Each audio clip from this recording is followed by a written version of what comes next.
అందరికీ నమస్కారం. నా పేరు శ్రీరంగం గోపీకృష్ణమాచార్యుడు, హరిహర అర్చక సంక్షేమ సంఘం నుంచి హైదరాబాద్. ఈరోజు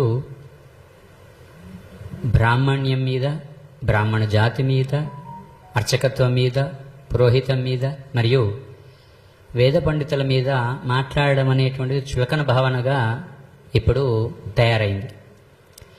ముఖ్యంగా ఈరోజు సర్వే జనా సుఖినో భవంతు అని సూర్యోదయం కంటే ముందే బ్రాహ్మడు లేచి సంధ్యా అనుష్ఠానాది కార్యక్రమాలు చేసుకొని దేవాలయంకు వెళ్ళి స్వామిని నిద్రలేపి, స్వామి మన సమాజంలో అందరినీ బాగుండాలి, అందరినీ మంచిగా చల్లగా చూడు తండ్రి అంటే వచ్చినటువంటి భక్తుడు మరి ఆర్యవైశ్యుడా, బ్రాహ్మడా లేదా క్షత్రియుడియా, ఇంకా మిగతా ఏ వర్ణంతో ఉన్నటువంటి వాడని చూడకుండా అందరికీ కూడా తీర్థము శఠారి ఇస్తూ చల్లగా ఉండు తండ్రి, శతమానం భవతి అని శఠారి ఇచ్చి అక్షతలు వేసి సమున్నతంగా అన్ని కులాల యొక్క అభిమానం చూరగొన్నటువంటి వృత్తి ఈరోజు అర్చక వృత్తి. దేవాలయంలో మేము మనుషులను చూసి వచ్చిన తర్వాత కులం అడిగి మేమెన్నడూ కూడా అర్చనలు చేసినటువంటి దాఖలాలు లేవు, ఉండవు కూడా. రెండవది ఏంటంటే, మీరు అర్చక వ్యవస్థనే రద్దు చేయాలని అంటున్నారు. అది ఎంతవరకు సమంజసం? మేము అర్చకులుగా ఉండేటువంటి అధికారం లేదని మీరు భావిస్తున్నారా? ఏ రకంగా భావిస్తున్నారు?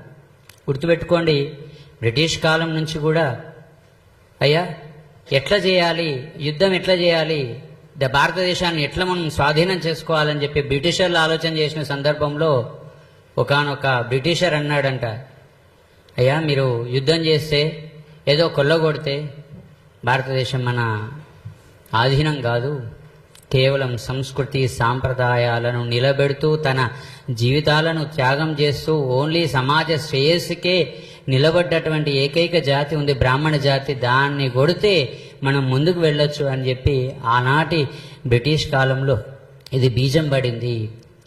ఆ రోజు నుంచి బ్రాహ్మణి పైన, అర్చకత్వం పైన అనేక విధములైనటువంటి దాడులు జరుగుతూనే ఉన్నాయి. గుర్తుపెట్టుకోండి, ఏ రోజు కూడా బ్రాహ్మడికి మిగతా వారికి ఉన్నటువంటి సౌలభ్యం ఏది లేదు. ఎన్నో నియమ నిబంధనల చేత, ఆహారపు అలవాట్ల చేత వారి యొక్క దైనందిన కార్యక్రమాన్ని నిర్వర్తించుకుంటూ ముందుకు వెళ్ళేటువంటి సాంప్రదాయం మనం చూస్తున్నాం. అర్చకులను మనం చూసుకుంటున్నాం.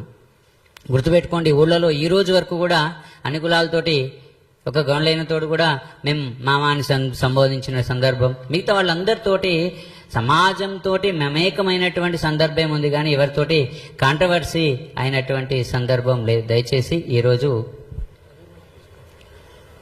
థ్యాంక్ యూ అయ్యా. మరి మా దగ్గర ఈ సమావేశం ద్వారా మేము మీడియా వారిని, అలాగే సమస్తమైన రాజకీయ నాయకుల్ని, భారత ప్రభుత్వాన్ని, అలాగే రాష్ట్ర ప్రభుత్వాన్ని ముందు ఒక డిమాండ్స్ పెడుతున్నాం. మా సమస్యలు మీకు అర్జెంటుగా పరిష్కరించాల్సిన అవసరం ఉందని చెప్పి మేము ప్రశ్నిస్తున్నాం.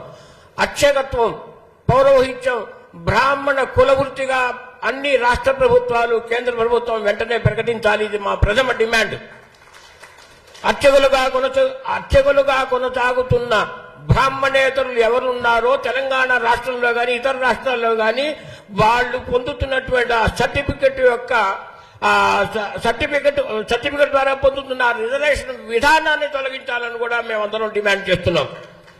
బ్రాహ్మణ రక్షణ కోసం వెంటనే ఎస్టీ అట్రాసిటీస్ కేసు ఏ విధంగా చట్టం ఉందో అదేవిధంగా మాకు కూడా చట్టం తీసుకొచ్చి బ్రాహ్మణ రక్షణ కల్పించాల్సిన బాధ్యత ప్రభుత్వం మీద ఉంది, కేంద్ర ప్రభుత్వం మీద కూడా ఉంది. అవసరం వస్తే చట్టాన్ని కృష్ణమాదికి చెప్పినట్టే కేంద్ర ప్రభుత్వం పార్లమెంట్ లో బాగు చేసి అట్రాసిటీస్ బ్రాహ్మణులకు కూడా ఇవ్వాలని మేము డిమాండ్ చేస్తున్నాం. అన్ని రాజకీయ పార్టీలు వేరే విషయాల మీద బ్రహ్మాండంగా మాట్లాడతారు. ఈ రోజున వాళ్ళు ఎందుకు మాట్లాడలేదు? బ్రాహ్మణులు కూడా సమాజంలో భాగం కాదా? బ్రాహ్మణులు ఓటర్లు కాదా? అన్ని రాజకీయ పార్టీలు కూడా వెంటనే స్పందించి కృష్ణమాధవి గారు చేసిన వ్యాఖ్యల్ని తీవ్రంగా నిరసించవలసిందిగా, ఖండించవలసిందిగా ఈ వేదిక నుంచి మేము కోరుతున్నాం. అలాగే సమాజంలో అసమానతలు సృష్టించి 70 ఏళ్లుగా ఈ రిజర్వేషన్ విధానాన్ని ఇంకెన్నాళ్ళు కొనసాగిస్తారని మేము అడుగుతున్నాం. ఎన్నాళ్ళకి బీదవాళ్ళు బిక్కివాళ్ళు ఇంకా పైకి వస్తారు. 70 ఏళ్లుగా రాజకీయాలు ఇస్తున్నప్పుడు 7 దశాబ్దాలు గడిచిపోయినా వాళ్ళు ఇంకా ప్రభుత్వానికి బీదవాళ్ళుగానే కనబడుతున్నారా? అట్టడుగు స్థాయిలో ఉన్న బ్రాహ్మణుల సంగతి ఏమిటి? మాకు రిజర్వేషన్ కావాలి. సమాజంలో అసమానతలు పోవాలంటే వెంటనే రిజర్వేషన్ విధానాన్ని తొలగించాలని కూడా మేము డిమాండ్ చేస్తున్నాం. ధన్యవాదాలు.